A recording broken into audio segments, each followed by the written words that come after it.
We are thrilled to have you all here as we introduce the 2023 South Carolina ALICE Report.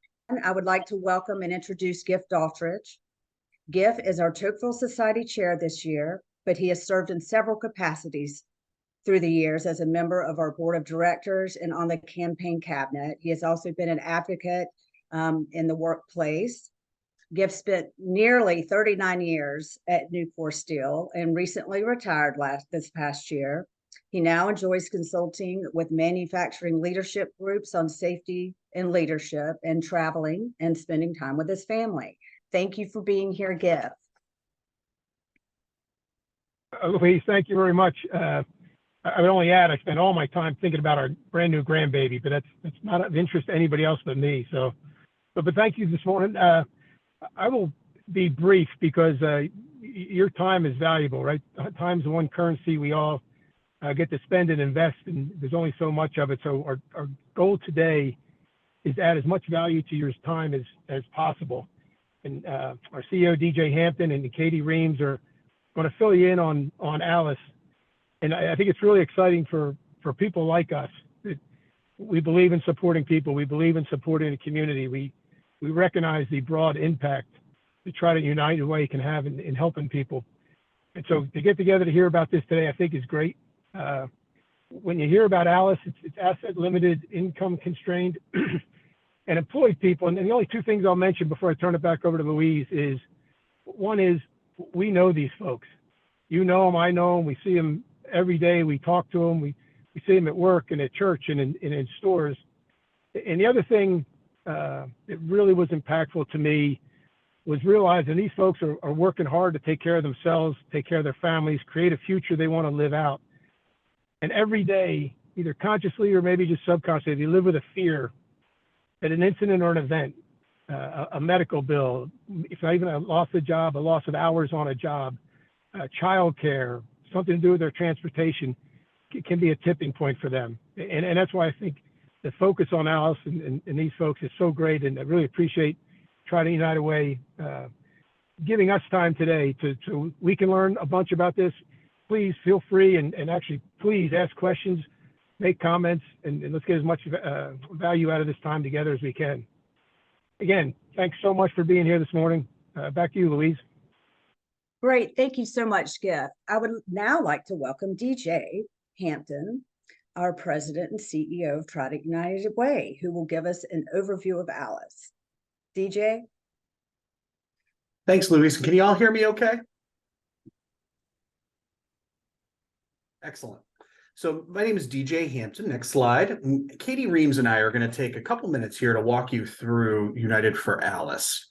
And before I jump into slides, I wanted to share that this really came from a number of conversations I was having with individuals in my first 90 days.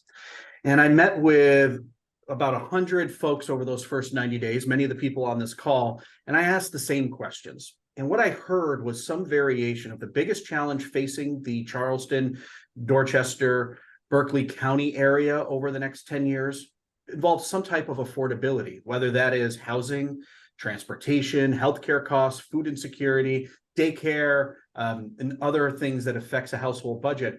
I heard from people loud and clear that there was this idea that the Tri-County is becoming increasingly unaffordable for too many families, yet no one could put their finger on exactly how to quantify that or what the right definition was. And so the ALICE framework is our attempt to bring something that has worked really well in other locations to this area as a way of defining what is that measurement of struggle that so many families have. And so next slide, we are here today to introduce you to ALICE. ALICE is an acronym, as Giff mentioned, thank you, Giff, that stands for Asset Limited, Income Constrained, and Employed. And when we sit back and look at it, the idea is to say, how do we recognize these families that are making more than the federal poverty line, which Katie's going to explain to you what that means in just a second, because it's very eye-opening to understand what that actually means. But they don't make enough to afford basic necessities. And we all know why. When we look at our household budgets, we know our wages across the board are up for most working folks. However, when we look back over the last 10 years, costs have gone up at a far faster rate. And that has put this idea of affordability out of the reach for many. Katie's going to talk in a couple minutes about what the exact ALICE threshold is for our area. However, what you will hear loud and clear is that if you are a family making $60,000 or less here, a family of four, you are one medical bill, a car repair, an emergency away from financial disaster like Gift talked about. Next slide. And so in an attempt to quantify how many of these families are we talking about, we looked at the data, and the data said, based on the number of households, which is around 316,000 households here, that 128,000 of those households are at or below this ALICE threshold. Again, they either make below the federal poverty line or they make above the federal poverty line, but not enough to afford all of their basic needs. And so out of that 128,000, about 92,000 are ALICE. And if we go back 10 years and we look at these households, we see that these households that are making more than federal poverty line, but less than affording basic needs, have grown by about 70,000 households over about a 10-year window. It's a very large growing group of folks. And so, Katie, next slide. We talked a minute ago about this ALICE threshold.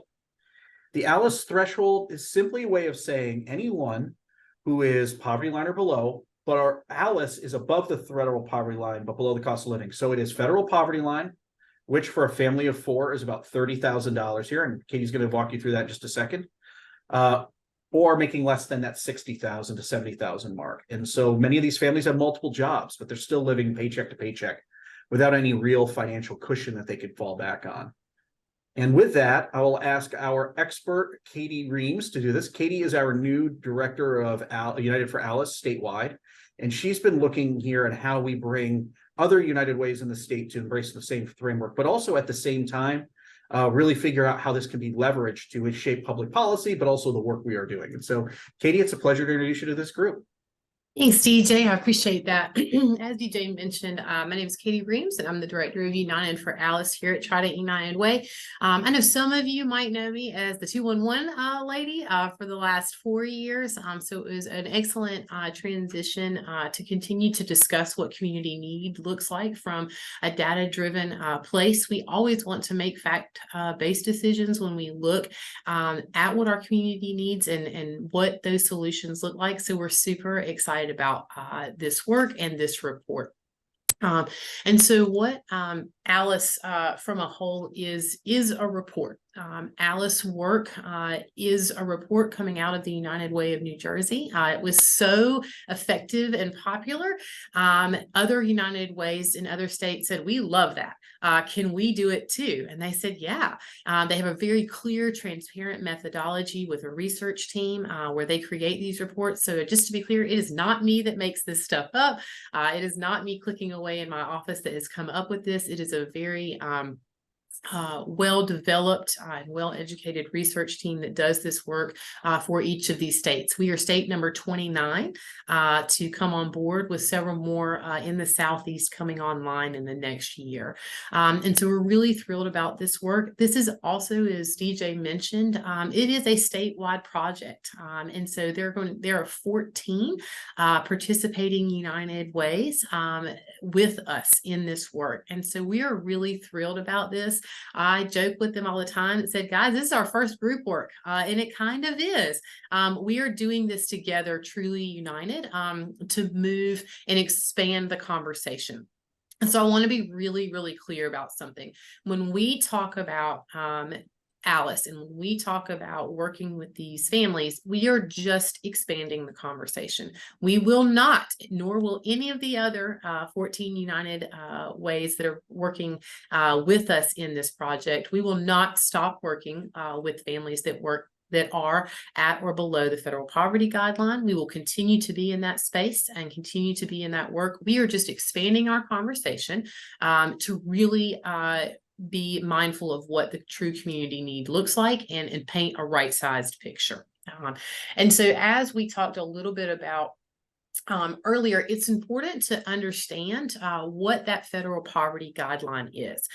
We hear that term thrown around a lot, but we don't always know exactly what that looks like and what those numbers are and how that number is made up. And so what I would offer is, with the federal poverty guideline, it is a number that comes from the federal government. and that from the Department of Health and Human Services. It is a number that has no variability based on region, so geographic location, unless you live in Alaska, Hawaii. And so there is no variability if you live in San Diego or Washington, D.C. or St. Stephen, South Carolina. It is all the same. It is all the same number. And there is no variability based on household composition. Those numbers that you see for household size, it is purely just live people in your home. And so we recognize that it really matters whether you have infants or teenagers or seniors. That can change a lot about what your household budget and what your household expenses look like, but there's no variability in that federal poverty guideline.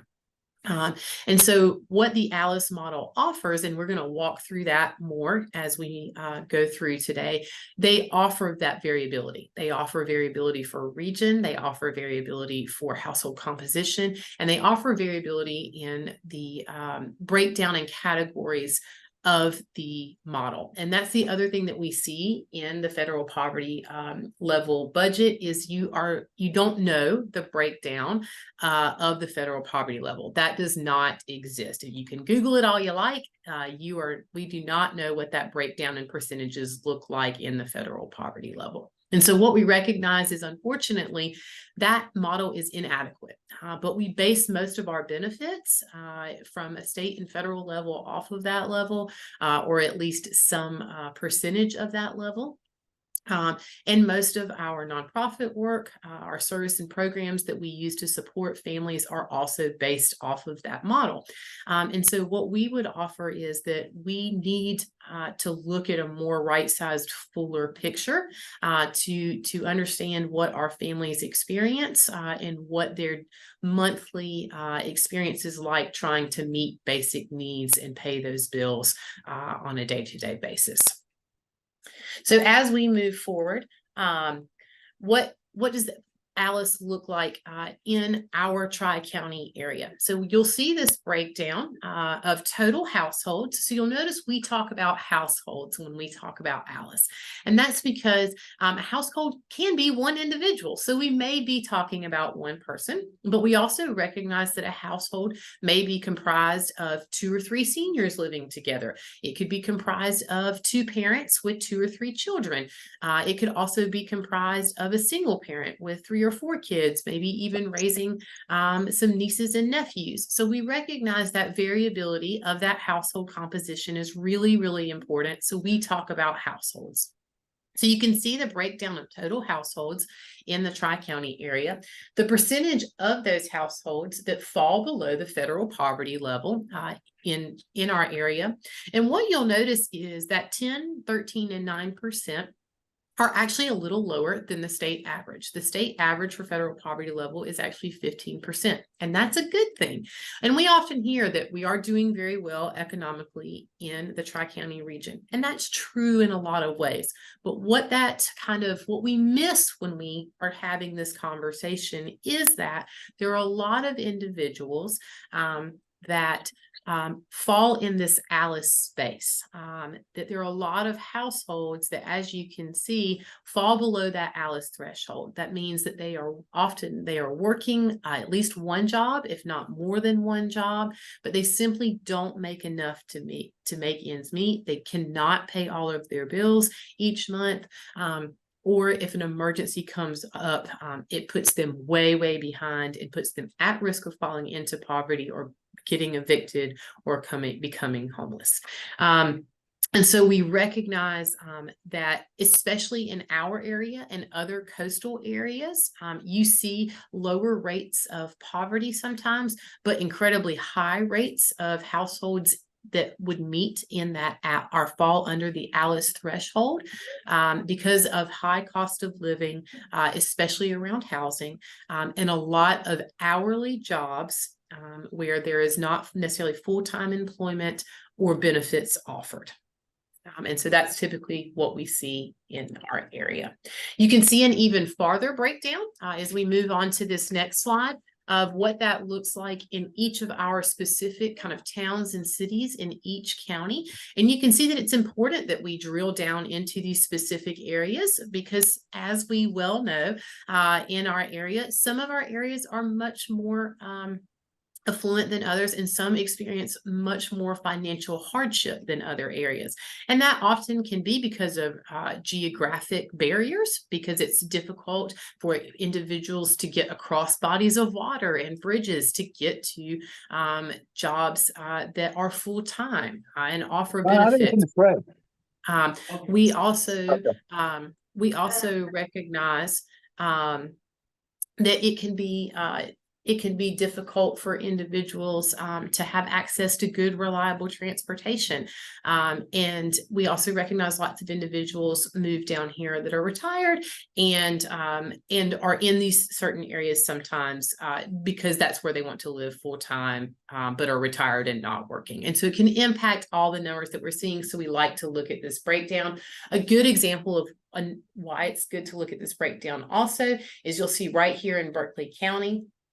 Berkeley County, from a county perspective, is seen as the county with the least amount of financial hardship.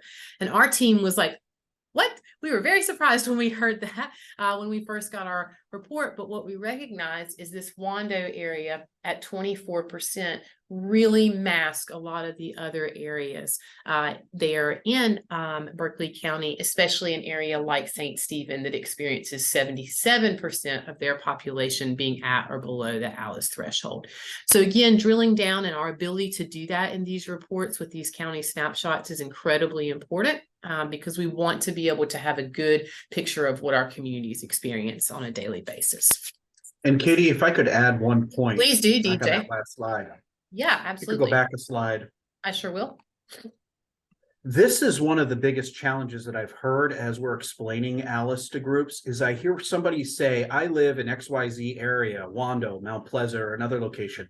I don't see this every day. And it's because of this geographic separation that telling the story becomes even more critical because we really do have tales of two counties going on in each county. And so it's important for us to recognize that, yes, there are still ALICE populations in Kiowa Island. It might be 18%, but families are still there. And they are just as important as looking at families in St. Stephen who are at 77%. And so it's a way of us calling attention to not only the geographic divisions that are happening, but also why this is not seen by so many really caring and well-intentioned community members and neighbors that we all have. Great point. Thank you, DJ. So how do we get here, right? I always think that's really, really important because much like a lot of you have probably been to a lot of meetings with a lot of presentations and a lot of fancy PowerPoints that give you a song and dance and the old razzle dazzle. And you're like, cool, but how'd you get here? Like, what's the point? How's the sausage made? And I think that's really important. It's really important to be able to say, this is how this model is made. This is what determines ALICE, and this is how these numbers come about. One great thing about the United for ALICE project is they have incredibly transparent methodology. If you're interested in that methodology, you can always access that on the unitedforalice.org website and click their methodology link. If you're interested in numbers and interested in kind of resource and research, that's a great resource for you to connect and see where that comes from. But we're going to walk through a little bit of that today because we agree it is incredibly important to know where data comes from, what those resources are, and how research is done.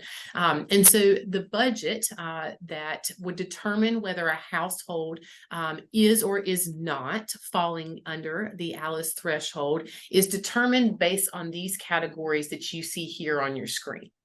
So it's kind of these 6 categories right here: housing, which is comprised of rent and utilities, childcare. We recognize that for some households, and you'll see this as we move forward with some sample budgets, for some households, this will be 0, right? Then we have food, transportation. In South Carolina, that is the operating cost for a car, because in South Carolina, there aren't areas where public transportation is reliable enough to get to everywhere that you would need to.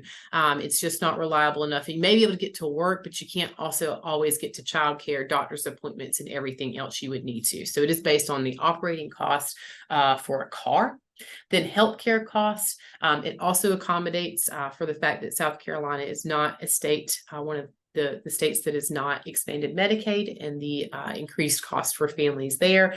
And then technology is a smartphone plan for the adults in the family.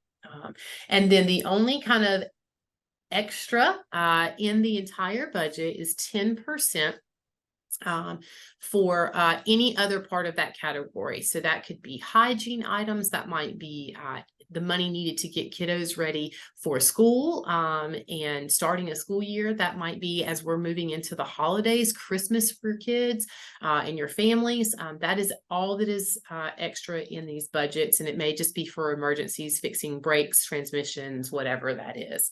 And then they also account for taxes, and then they will break that down, what the annual total for a household is needed, and then what a full-time hourly wage per household is needed as well.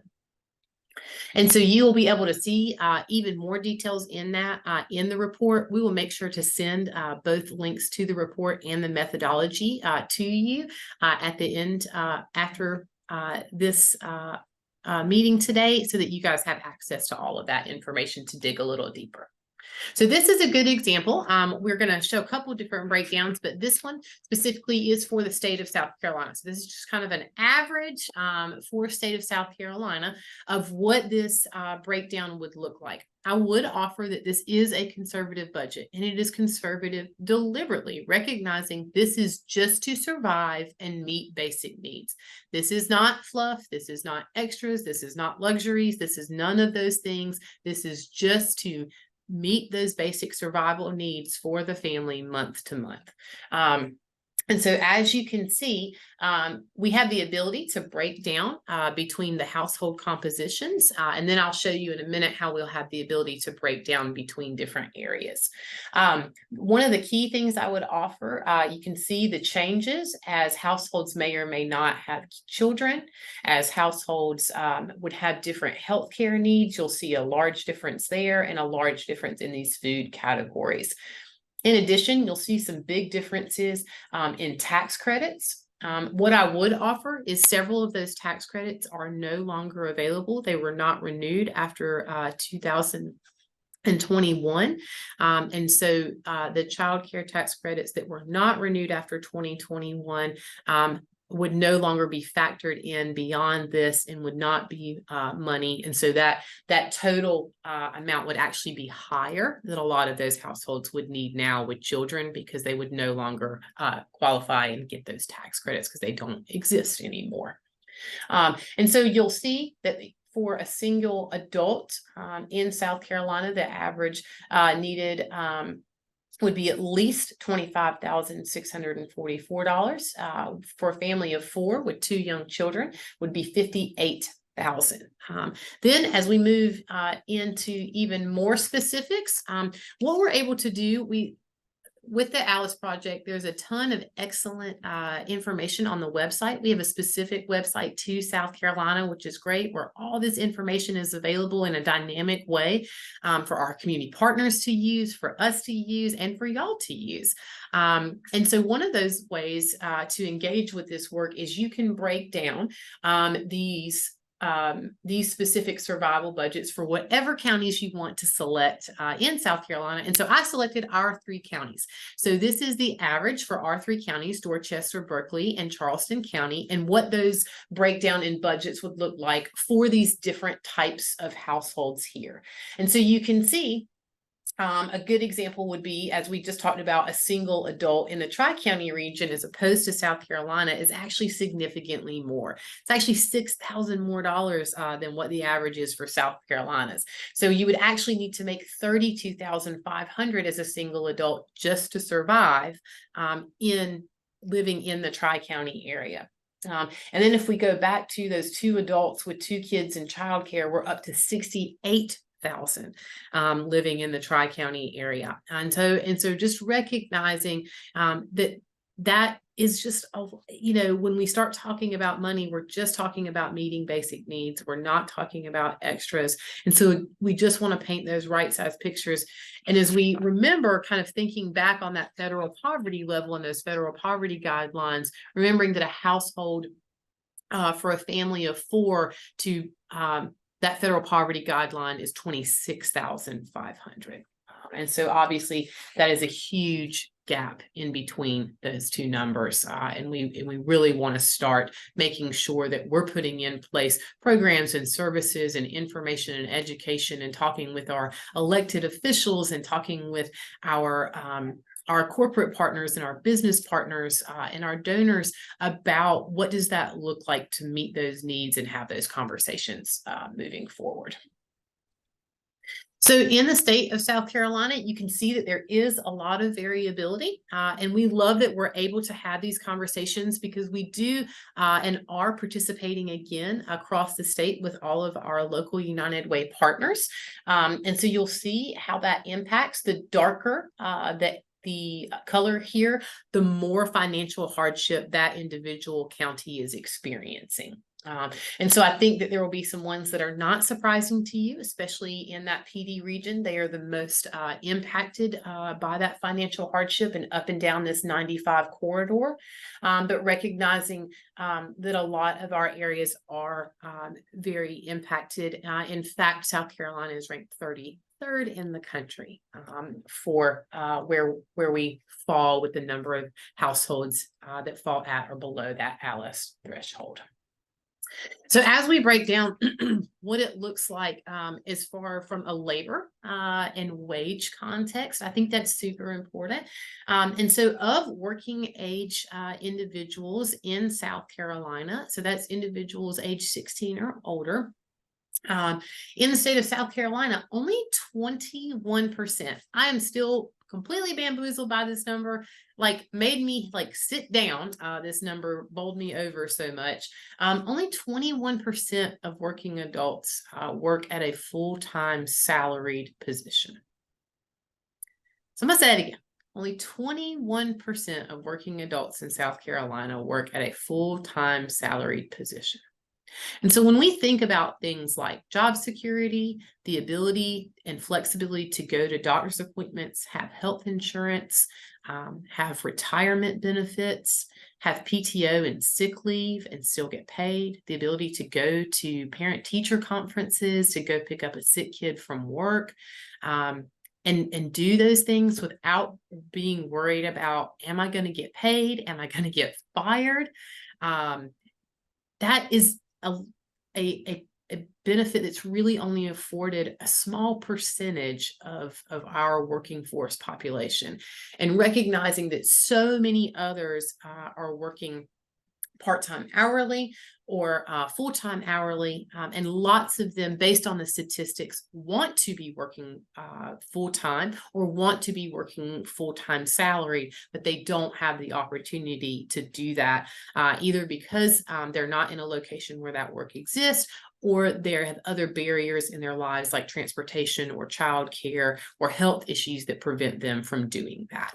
And then we recognize, you'll see that not in labor force, that other, that is a bigger category, because that is going to incorporate individuals that aren't working because of school, health reasons, disabilities, and caring like childcare and or caring for other dependents in their life, like maybe older, could be even aging parents, those types of things.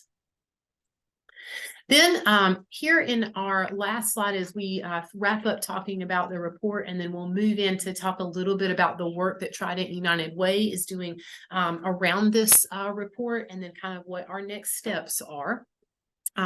You can see the 20 most common occupations in the state of South Carolina, what those employees are making, kind of their median hourly wage, what percentage of those workers fall at or below the ALICE threshold, and then what those wage increases have been over the last couple of years. And so what I would offer is, when you look at this list, I think there are some ones that often people are really surprised by, and some that you're not so surprised by. So you certainly expect, I think, to see some food and beverage workers. You expect to see some retail workers. That isn't surprising. That's typically what we know to be in that ALICE category. But then we are also incredibly surprised to see teachers in this category, nurses in this category, often supervisors of those retail workers, and even supervisors in those medical situations and things like that. And so recognizing that, as DJ mentioned earlier, wages have been increasing, which is great, and we love to hear that. But we also recognize they haven't kept pace over the last several decades with the cost of living. And recognizing that benefits and what people need, like time off or the ability and flexibility to do things like go to medical appointments or get their kids, doesn't always exist for everyone. Or if it does, it exists for them and they just simply aren't getting paid when they aren't there. And so we just want to make sure that we have a good understanding of where we are from an occupation standpoint. So what we're going to do now is talk a little bit about how this report and is influencing our work and our programs and services here at Trident United Way. We're going to talk a little bit about our Changemaker grants. And then after we do that, we're going to take a little bit of time to answer some questions that you guys may have. DJ?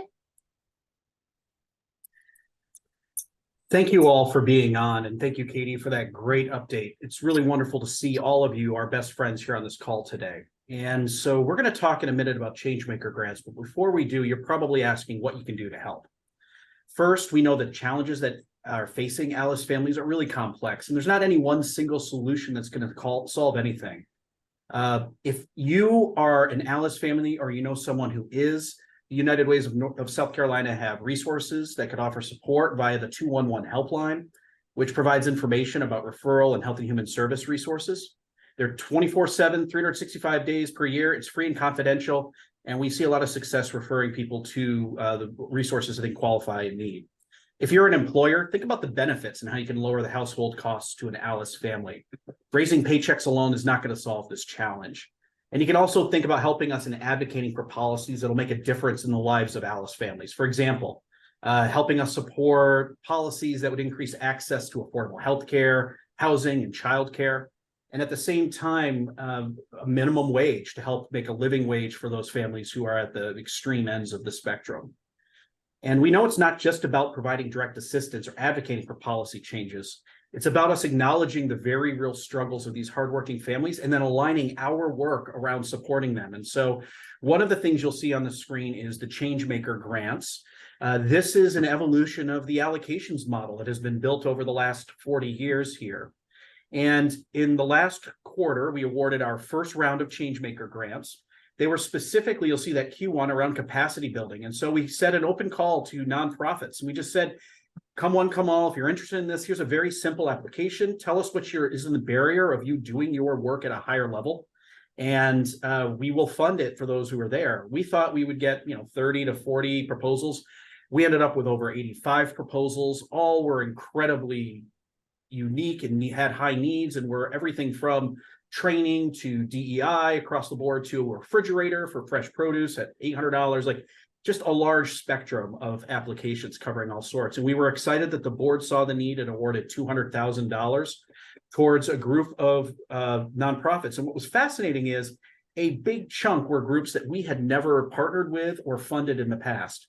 And so some of the groups that we gave to include Amore Healing Kitchen, Barrier Islands Free Medical Clinic, Camp Happy Days, Charleston Area Senior Citizens, Habitat for Humanity, Charleston Legal Access, Charleston Pro Bono Legal Services, Children in Crisis, which is Dorchester's Children Advocacy Center, D. Norton Child Advocacy, East Cooper Community Outreach, we know as ECHO, Family Services, Habitat for Humanity. We also funded James Island Outreach, Shifa Free Clinic, Meals on Wheels, Park Circle Cares, Second Chance Bikes, Visions to Learn, things that affect a lot of people in our area. I'm going to ask Katie then to tell you what we're doing the current round of Changemaker grants on and why we think it's critical. Katie? Yeah, so we're super excited that our most current round of Changemaker grants, which is the second of 4, focuses on the barriers to financial stability, specifically based on the Alice report and what we know about the Alice households. And so this grant pool of funding will focus on making a positive impact in the Tri-County community by supporting 4 local nonprofits with a minimum of $25,000 each to expand services beyond their current eligibility requirements and provide much needed services for those falling below the ALICE threshold, particularly in the areas of transportation, childcare, and technology. And then other services of the ALICE household survival budget. And so what we recognize is we've been having conversations with our nonprofits, because we find that to be a key part of this work, is that they often were basing their eligibility requirements off of the federal poverty guideline and needed help being able to expand that. And so how could we do that? And then how could we do it as we started to look at the survival budget that we showed you earlier? Often of that survival budget, there usually is only money available for housing, utilities, and food. That's what we support. And that's good. I'm not saying we shouldn't do those things. We absolutely should. We should continue to do that work. And there is more work to be done in those spaces. But what I would also offer is when you look at these other key categories that are very financially burdensome and vitally important for our families of transportation, childcare, and technology, there often are not resources and funding available for assistance for families in those categories. And so we wanted to offer the ability for nonprofits to be able to create that. And so we are putting out this grant for agencies that also have already have case management, so that they are working to guide their clients through a program and changing their eligibility requirements to guide and be able to support clients, helping them to achieve financial security. And so making choices to help them with things that they wouldn't normally be able to help them with because of funding limitations and eligibility limitations, and to expand that work. So we're super excited about that. Applications are currently open. They will close the week after Thanksgiving. And so we are incredibly thrilled about the next steps in this work. So what we'll do now is move into questions. What questions do you guys have? We are happy for you to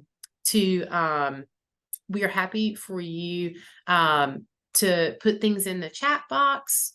Even if you want to unmute and say something, that's okay. Chat box might be the easiest. And so we would love to answer any questions you have, either about the ALICE report or the Changemaker grant. Katie, I think we got our first question came in. Okay, yeah, go ahead. And I'll read to you what the comment was. The comment was, the Kiowa Seabrook percent makes no sense. Is that because it is measuring income rather than assets? Where does breakdown by location come from? And Great so question. I'll just take a stab at explaining that. It is an excellent question. And so if we look at areas like Kiowa or other high wealth areas, we see a very similar pattern. You have a high wealth and a big chunk of the population, a surprising number of families that are struggling to live there. And we're not talking about the people living in mansions. We're talking about multi-generational families, people who live there to be close to employment opportunities with their families, or seniors who are living there because they've lived there for years and want to remain where they are. And what is surprising is that the average household savings for families we know in the ALICE report here in South Carolina is less than $500. And so it's not even an issue of assets. It's really an issue of, are they having enough income to be able to afford the basic necessities? And in Kiowa in particular, if you look at it, it's about 18% ALICE threshold. And when we look at the federal poverty line, about 4% of that 18% is federal poverty line. The remaining 14% are residents who are living there. And so Christy put a link on the side where you can dive into the online tool, select an area and see the stats that's around there. And if you're wondering where the data comes from, it comes from the American Survey 2021. It comes from public information that is then utilized within the ALICE database and combined. And it was that slide Katie talked about earlier where each one of the different pieces come from, which is a very conservative number and all publicly available information. What I will also share is that regardless of the area in the Tri-County area, when we match that up and we kind of put it side by side with our 211 data, there is an incredibly high correlation for where we see calls are coming from into 211 for assistance, and where the ALICE framework tells us we have high pockets of ALICE threshold families. And what is also surprising is that a lot of the calls coming in now, over a third, are essentially moms calling with kids and they're employed. And so it's a very important piece that we continue this dialogue and understand what the data is actually telling us about those specific areas. But it's an excellent question. And so thank you for it. Yeah, and I love, please question the data. I think that's an incredibly important thing to do. We should not blindly just say yes to these things. It's really important to know where they come from and where these sources are. Julie asked a great question. Why were high school teachers not included in the populations by occupation data? So, Julie, the answer to that is it's simply because there just aren't as many high school teachers as there are elementary and middle school teachers. So those, that chart just shows the top 20 occupations in the state of South Carolina, just by like sheer number of humans that are employed in those jobs. And it just means that we have less high school teachers than we do elementary and middle school teachers. And so it doesn't mean that they aren't also falling under the ALICE threshold, because this in the state of South Carolina, teachers are paid on that same scale based on experience and degrees. So very likely most high school teachers are in that same bucket that elementary and middle school teachers are. It just means that we just have less high school teachers. They just didn't make the chart solely based on the number of people in that occupation. I see another question came in from Blair. Blair and Carol, thank you for asking. I have a question about how this affects dilution and scope creep relative to our other programs, as well as the balance of supply and demand of funding. Blair, you are hitting on essentially the $50 million question for our region, is how do we mobilize an entire sector to impact this? With the way we are looking at it here at Trident, is that our hope is that data will help ignite a public conversation, a conversation that is long overdue about where resources can be invested, and the groups that are investing the best way to affect those, our hope is to be able to elevate their work, bring attention to it, and then collaborate across multiple areas. While we raise a lot of money, it's not enough to tackle this. And even if we worked with every nonprofit here, it probably still would not be enough to tackle this. And so our hope is that in the coming year, we will be creating the partnerships and collaborations we need.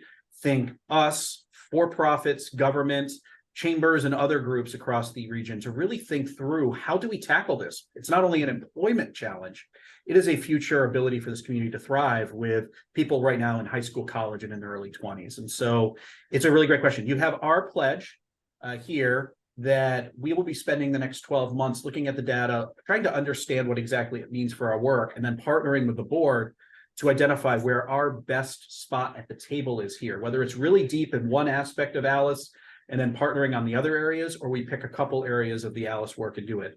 The good news is all the work we're currently doing affects the ALICE household budgets already.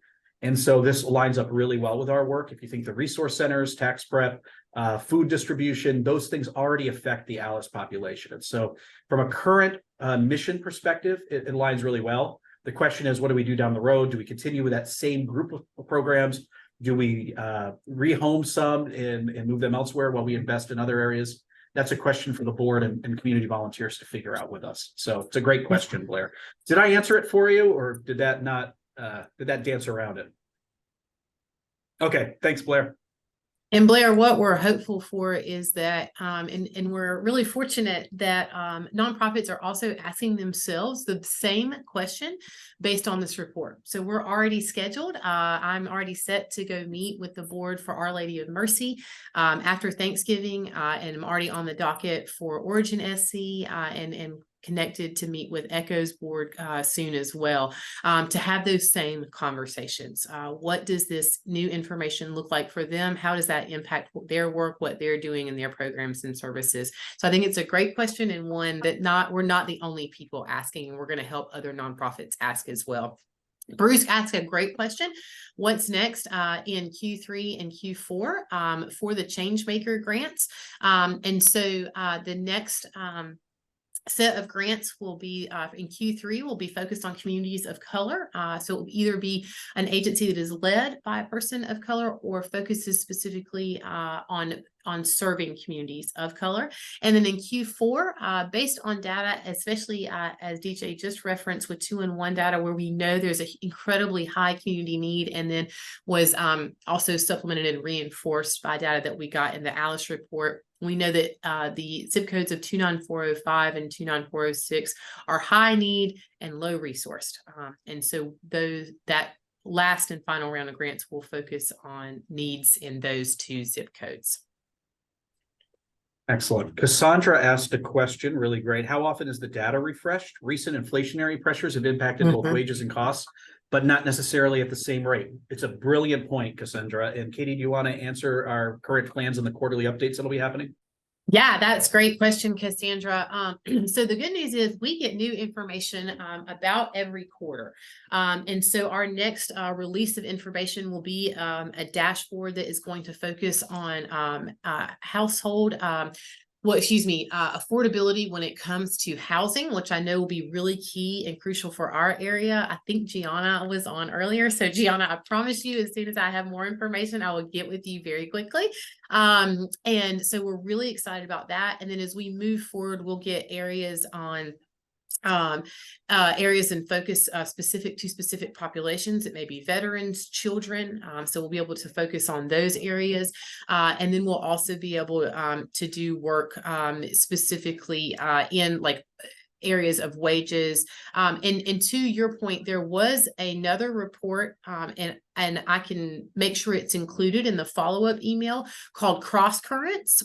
That came out in 2023. So it came out this year. That was a national report that focused on exactly what you're talking about there, Cassandra, about the inflation nationwide and what that looked like for costs and wages. And it's an entire report solely based on that and can answer a lot of those questions for you. And so that kind of information always is coming out from the United for Alice. And that's part of the reason that we joined this work and this project is it's not a one-time see you in 5 years kind of deal. It is a regular group that we are working with across 28 other states to really work together to solve community need concerns. And Katie, if I could add one point, please. The statewide report that we keep referencing that talks about an aggregate across all the state, that'll be updated every 2 years. And then quarterly, as Katie mentioned, there'll be spotlight reports and other real data crunches throughout the next 5 years that we'll be releasing. Yep. So we are starting to wrap up our time. So we are going to shift just to the very end part of what next steps look like. So a little bit, DJ and I we'll talk a little bit about, we've talked a little bit about already with the nonprofit capacity building. That is a big part of our work moving forward. We want to be the experts in this space about community need and what that looks like and how do we come up with creative and positive solutions for our communities and how do we serve them and what needs to change, because there are some things that need to change. We know that, we recognize that, and how do we work with our nonprofits to do that, whether that's in grant making, whether that's in connecting with their boards, whether that's in helping them with their grant application process and connecting with their own donors. We want them to build their own capacity. We also, and someone just mentioned this in the comments, and you are correct, we agree. We want to meet with our elected officials. That is next steps to connect and educate with our municipalities, our elected officials, and our state government, working towards public policy and advocacy, recognizing that true systems change is a big part of this work. We want to make local change and we want to impact our local community. But the point of this being a statewide project and working with all these local United Ways is also to see some of that larger systems change to make real, not just immediate change for our families, but real long-lasting generational change for our families and their families to come. Katie, if I could add a point, this is the beauty of this project is that in the last 6 months, we've partnered with 14 of the 17 United Ways across the state to adopt the Alice framework. And what that means is over the next year, we've got a common platform for us to be able to start talking about what does this mean, whether you're in Hampton County or you're in Charleston County, there's some overlapping work that needs to get done when it comes to advocacy. And so on the online tool, and I'll ask Christy to put the direct link in the chat, we actually have mapped out the ALICE data to each state representative and federal representative in the Houses and Senate. And you can go in there and you can check Nancy Mace's or your local representative at the State House. And it allows you to see in real time what the breakdown is by gender, by race, by household, the income, and it removes that because often they're territorial matched with counties, as you all know. It allows us to have that dialogue, what specifically to their constituents is there, and that's publicly available. You can go in there and click on it and play with it all you'd like, and you'll see it's broken into state and federal, and you can just click on those. Yes. And big thank you to Christy for putting these links in as we go. That is always so helpful for us as we move through. We'll also make sure a lot of these links get sent to you in a follow-up email from Louise after this. And then as we move through, as DJ mentioned a little bit earlier, we will continue and work to partner with our corporate and local business partners, both in sponsorship opportunities, but also in how are they engaging and working with their employees. How are they working to keep and retain employees? That's such an important thing. And how are their employees affording and able to live here? We hear that question all the time, and we want to work with our community partners in that. We also want to do things like this, engage with y'all, engage with you in this work to help you know what we're doing, to talk more about what the reality of our community's circumstances are and how we can best serve them and how we can best learn about what the needs are and what those solutions may look like to move into that long-term system change. And then as we've really hit on is to align all of that work with the overall work of Trident United Way and then the work of the United Ways of South Carolina as a whole. So we really appreciate everyone's time today and are grateful for your attention.